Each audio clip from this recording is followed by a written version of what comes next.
टेढ़ी है, लेकिन असलियत ये है कि हम सब अंदर से थोड़े से टेढ़े हैं, और ये जो टेढ़ापन है ये इसमें पल्प की जान है कि इट एक्सप्लोर्स द फैक्ट कि हम सब थोड़े से ट्विस्टेड है, हम सब हमारे अंदर there is a streak of the devil inside us. So ये जो पल्प है, ये जो हसीन की दुनिया है, ये उस डेविल को बुलाती है, उस डेविल को बेकन करती है। इस बार और रंगीन है, और बड़ी है, और धमाकेदार है। सर ऐसा आपका प्रोडक्शन हाउस है, आपकी फिल्म है, आपके तत्वाधान तले सब चलता है ये सब, ठीक है, तो जब इस तरह की फिल्म का सीक्वल बनता है तो आप लोग क्या उसका ब्रीफिंग रहता है कि यार ऐसा बनाएंगे, ऐसा करेंगे? माइक दे दीजिए। तो पहले तो जाके सबसे पहली चीज़ जो मन में आती है कि ऑडियंस को एंटरटेन करना है, एक बढ़िया सी कहानी सुनानी है, उस 2 घंटे का वर्थ देना है। ये भी बात सच है कि जब हसीन दिलरुबा आई, जब बन रही थी, तो उस वक्त मन में सीक्वल नहीं था, उस वक्त ये नहीं था कि एक और, पर मेरा ये मानना है कि कभी भी जब भी आपके मन में सीक्वल आता है, वो इसलिए नहीं आता कि आपके पास एक और कहानी है, वो इसलिए आता है कि शायद पहली कहानी के वो जो किरदार थे वो कहानी से थोड़े बड़े हो गए। जब किरदार कहानी से बड़े हो जाते हैं तो वो अपने आप एक सीक्वल मांगती है, तो वही हमारे साथ हुआ हसीन दिलरुबा में, इसलिए आ रही है फिर हसीन दिलरुबा। वाह माशाल्लाह। विक्रांत आपका माइक पकड़ लीजिए हाथ से। लोग कहते हैं रात गई बात गई, आपका तो हाथ भी गया जी। तो अभी इस बार हम आपसे क्या उम्मीद रखें, कैसा है, क्या कहना चाह रहे हैं आप?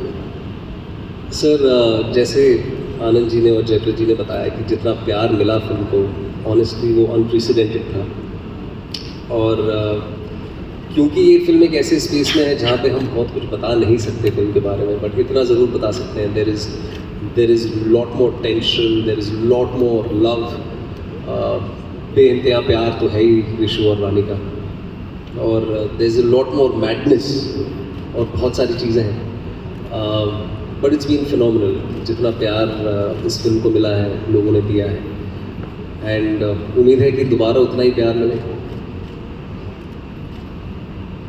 सॉरी क्या लास्ट क्या बोला? उम्मीद है कि उतना ही प्यार दोबारा मिले। मैं उधर देखने लगा, इतने में लाइन खत्म कर। कोई बात नहीं। सनी भाई आप बताइए, ये लव ट्रायंगल में तुमको क्या पड़ी थी आने की? ऑलरेडी इतना कॉम्प्लिकेटेड चल रहा है इनका यूनिवर्स, उसके अंदर अपनी गुड लुकिंग टांग अड़ाने की क्या जरूरत थी? हाँ सॉरी, इतना कॉम्प्लिकेटेड चल रहा है उनका यूनिवर्स, उसमें अपनी गुड लुकिंग टांग अड़ाने की क्या जरूरत थी? हाँ मुझे गुड लुकिंग दोबारा सुनना था इसके। बट नहीं यार, मैं भी सरप्राइज था जब मैंने पहली बार ये कहानी सुनी, क्योंकि मुझे भी जैसे आनंद सर ने कहा पहले ही फिल्म देखकर लगा नहीं था कि इसका क्या सीक्वल बनेगा, बट इतनी बढ़िया तरीके से कनिका जी ने लिखी है ये, एंड अभिमन्यु का जो कैरेक्टर है वो विक्रांत ने सही कहा, वो बता नहीं सकते कि एग्जैक्टली क्या है, बट बहुत ही भोला भाला सा इंसान है जो इनकी कहानी में फंस जाता है। That is the triangle of love. ताकि this whole film revolves around you and you, ठीक है ना? तो हम पहली जो प्रीक्वल उसको आपको बोले ना, सीक्वल आ गई, हाँ हाँ ठीक है। तो वन में साहब हमने जो रानी देखी थी और 2 में जो रानी है उसमें कितना फर्क है? एक्चुअली है तो सीक्वल, तो कंटिन्यूएशन होता है एक तरीके से, बट मैं ये कहूँगी कि फिर आई हसीन दिलरुबा की रानी में थोड़ा ज़्यादा प्यार है, थोड़ी ज़्यादा हिम्मत है, और थोड़ा ज़्यादा पागलपन है, क्योंकि जो पागलपन की वो प्यार ही कैसा, होश में तो रिश्ते निभाए जाते हैं। क्या बात है, जो पागलपन की हद से ना गुजरे वो प्यार ही कैसा, होश में तो रिश्ते निभाए जाते हैं। ये लॉजिक लेके चलेंगे तो हो गया। फिर आप भी हमारे यूनिवर्स में आ जाएंगे अगर भाई दूर रखो, हम भले हमारे हाथ भले।